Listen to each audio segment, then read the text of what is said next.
Echoes in the Rain. Chapter 1. The Quiet Storm. It started with the sound of rain against the tin roof of the old Marina Cafe. The sea was dark and restless, like it had overheard something meant to stay between two people. He sat by the window, stirring his coffee without drinking it. The radio hummed somewhere behind the counter, a woman's voice, slow and soft, from another time. Thomas Hale was 68, though he still thought of himself as a man who could start over if he wanted. He'd taught literature for 30 years, then stopped one spring morning when the words began to echo too much. Now he lived by the coast, in a rented cottage with a view of nothing but water. He came to the cafe most mornings. The girl behind the counter didn't ask questions anymore. She only nodded, poured his coffee, and left him to his thoughts. He liked that. Silence had its shape, and he'd learned to live inside it. The bell over the door rang at 9:17. He didn't look up at first, didn't need to. There was a sound a person carried with them after a lifetime apart, and he heard it before she spoke his name. Tom. He turned. Eleanor stood in the doorway, dripping from the rain, holding a broken umbrella. Her hair had gone gray, like his, but her eyes hadn't changed. He remembered that about her eyes. They never learned to lie. "You look the same," he said. She smiled, and it wasn't kind. "I don't." "No," he said. "You don't." She hung her coat by the door, shaking off the water. The cafe smelled of salt and wet wood. She looked around, half smiling at the place. "You still come here?" "Most days." "Still black coffee?" He nodded. "Still gin at noon?" Her laugh was small and short. "Not anymore." They sat across from each other, a chipped mug between them like a treaty they weren't sure they wanted. The rain hit harder now, 1,000 fingers tapping on the roof. He watched her hands. She had a small tremor. He didn't mention it. "So," she said, "how long has it been?" 32 years. She looked down.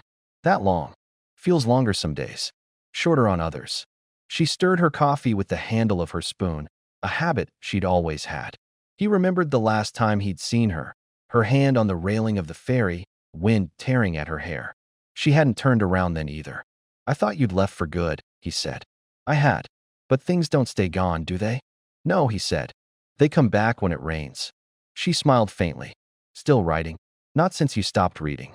That earned a look. A real one. The kind that pulled old ghosts into the room. "I read every one," she said. "I never sent them." "I know." The silence that followed was thick, almost warm. Outside, a thunderclap rolled across the water. The lights flickered. "You live near?" he asked. "Far enough." "With someone?" She shook her head. "Not anymore." "Sorry."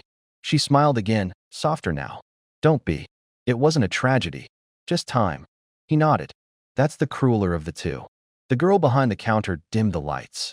The cafe had emptied except for them and the rain. Eleanor leaned back, studying him. "You stayed the same, Tom. You always wait for the weather to change instead of stepping out in it." He looked at her, calm but not steady. "And you," he said, "always run into storms and then ask why you're wet." She laughed quietly. "That's fair." For a while, neither spoke. He thought about all the words they had wasted, all the apologies rehearsed and never used. He thought about the night she left, how he'd stood at the dock until the ferry light vanished, and how the sky had opened up just after she was gone. "You remember the fire?" she asked suddenly. He blinked. "What fire?" "The cabin at Sea Pines. The night after you got tenure." "Of course. We burned half the night trying to keep it lit." She smiled. "You said if the roof came down, at least we'd have warmth." "I said that." "You did. You were drunk." He laughed, and for a moment it was easy. For a moment they were younger again. The storm outside rose, heavy sheets of rain against the windows. The lights flickered once more and then went out. Only the sound of water and the dim glow of lightning through the glass. "Do you ever wonder," she said softly, "what it would have been like if we hadn't stopped loving each other so politely?" He looked at her. Her face was half shadow, half memory. "Yes," he said. "I wonder every time it rains." She reached across the table then, just for a second, her fingers brushing his. Her hand was cold. His wasn't much warmer. "Eleanor," he said, but he didn't know what came after her name. She withdrew her hand and stood. "I should go? There's a train at 10. I can drive you." "No," she said. "You shouldn't." He nodded, though he didn't mean to. She put on her coat, the fabric dark with rain. The umbrella refused to open, bending in the wind. She turned at the door. You'll still be here tomorrow, won't you? I don't know, he said. But the rain will. She gave him a look. Not goodbye, not quite. Then she was gone. He sat there until the coffee went cold. The girl behind the counter lit a candle on the counter, and the flame wavered like it was breathing. The storm began to move east, out toward the horizon. But he could still hear it, somewhere between the rain and her name. Chapter 2. The Distance Between Stations. The train moved slow through the rain, a dull silver snake pulling the night behind it. Eleanor sat by the window, watching her reflection blur with the passing towns. The rain on the glass looked like old tears. She hated that thought, but it came anyway. She held her coat close, the scent of the cafe still clinging to it. Coffee, salt, and something older. She hadn't planned to go there. Not really. She had told herself she just wanted to see the sea again, to smell the storm coming in from the bay. But she'd known, deep down, where he'd be. He was always there, waiting for weather to pass. The train rocked gently. A child cried in another car. Somewhere behind her, two men argued in low voices about politics or money, something small enough to fill the silence. She opened her purse and found the letter. The paper had yellowed, the fold nearly torn through. She'd carried it for years, meaning to throw it away. She never had. The handwriting was unmistakable, deliberate, sharp, like he'd carved the words instead of written them. She didn't read it now. She didn't have to. She knew every line. If time were fair, it would let us forget each other cleanly. But it isn't, and it won't. She folded it again, slowly, pressing the crease with her thumb. The conductor passed through, nodding at her ticket, not seeing her at all. When the train stopped in a small town she didn't know, the doors opened and cold air swept through the car. A man with a soaked hat got on, dripping everywhere. He muttered something about the storm. Eleanor smiled faintly. Storms followed her too. She thought of Tom sitting in that cafe, his shoulders heavy, his coffee gone cold. He hadn't changed much. The lines on his face were deeper, but the eyes were the same. Always steady, always waiting. She wondered if he knew that waiting had been the one thing she'd loved and hated most about him. They'd met in a college library, two quiet people pretending not to notice each other across the stacks. He'd asked her once what she was looking for, and she'd said, "Something worth reading twice." He'd smiled and said, "Then you're not looking for a book." That had been the start of it. Love in small sentences. The train moved again. She leaned her head against the glass, eyes half closed. The rhythm of the tracks reminded her of breathing. For a moment, she let herself drift back to the house by the dunes, the night of the fire, his laughter echoing through the smoke. To mornings when they'd sat in silence, drinking coffee and watching the tide crawl back in. They'd called that peace once. It hadn't been.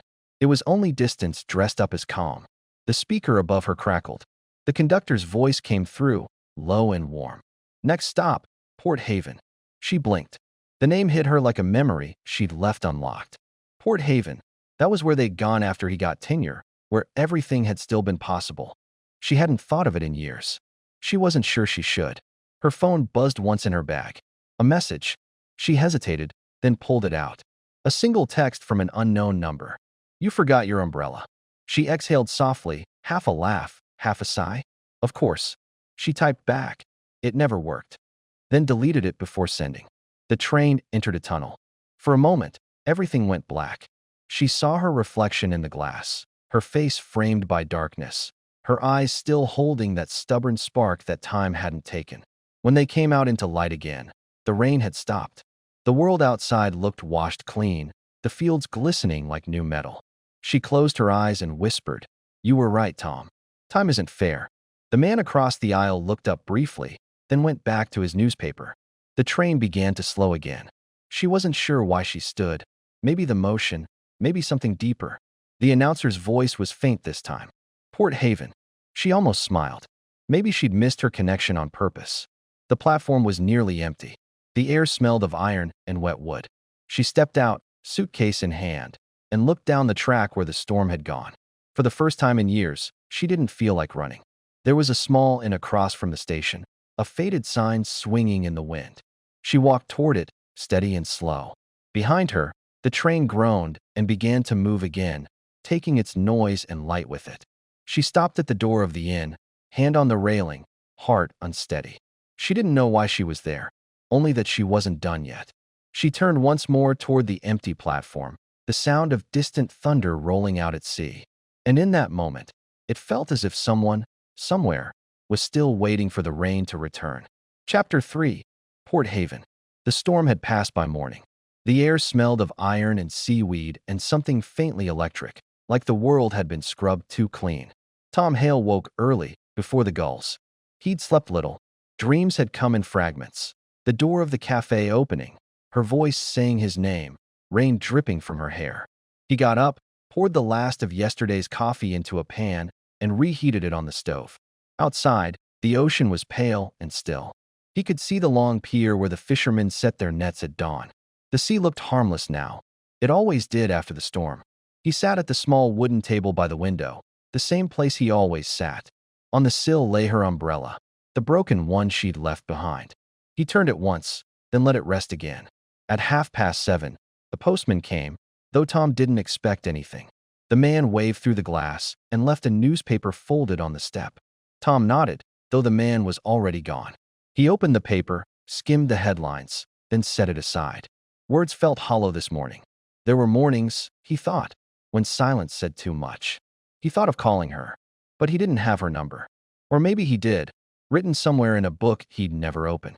He went out to the porch and sat with his mug, watching the sky lighten. A gull landed near the railing, eyed him once, then flew off toward the harbor.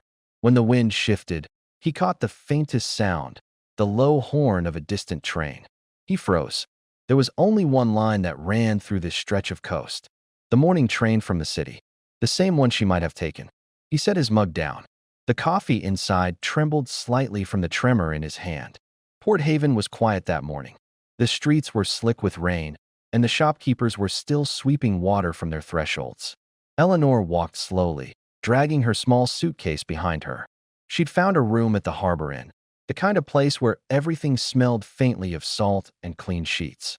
The owner, a woman with kind eyes and a voice rough from cigarettes, had given her a key without asking questions.